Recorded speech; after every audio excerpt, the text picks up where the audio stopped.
fun to work with the stunt team, but they always worried about me being injured. And I would always say, hey, give me more. I want to do this. Alaqua, this show is phenomenal. It reminds me of like obviously a grounded MCU show, but it reminds me of like Sons of Anarchy or like Ozark, where it's such a grounded thing that makes everything feel like it's based in reality. First question I have for you is, you're the first Native American to be leading a Marvel series. How important do you feel the representation within the MCU is, and what does it mean for you to personally be a part of this show? Man, it is so extremely important, and I'm so grateful to be able to represent in this role because obviously authenticity is the key, and it's so important for Native American culture to be represented in the show as well. And so also the deaf community as well, we cannot forget about them. So I'm so happy to be able to represent both roles.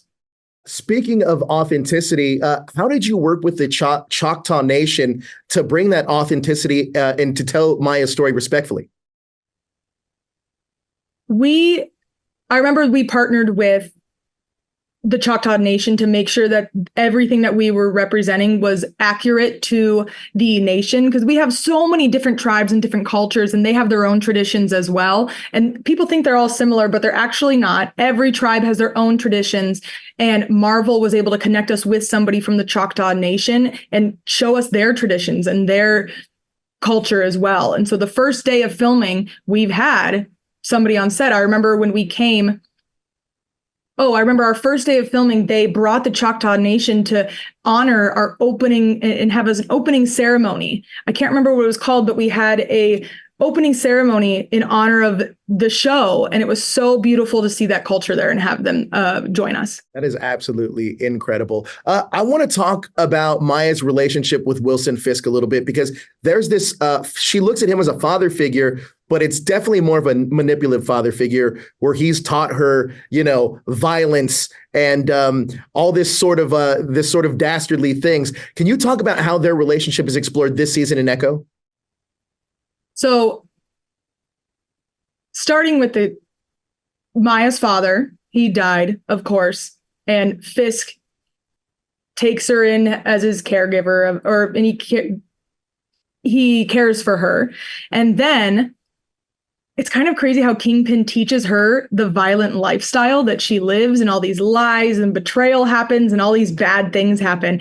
And I like how we show little Maya is like able to beat up somebody because Kingpin was there and he showed her the way. So Maya became this rageful person, all learned from Kingpin. So it's very interesting to see that dynamic in relationship. Look, Maya is a badass fighter. She is absolutely incredible. Can you talk about working with Mark Sizak on the stunts for some of these fight scenes? Because you were absolutely great in them.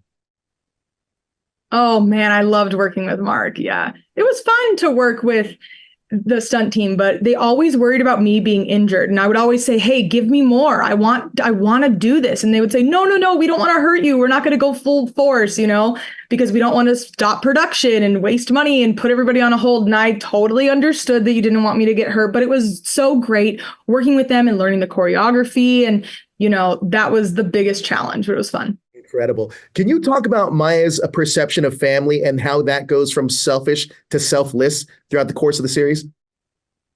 Oh, yeah.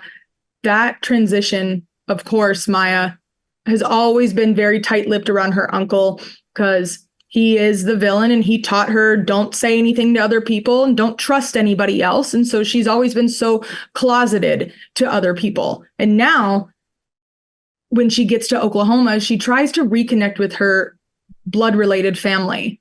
And she does try to open up a little bit more, but it is, of course, very hard to her because she's just so used to the lifestyle her uncle taught her to live.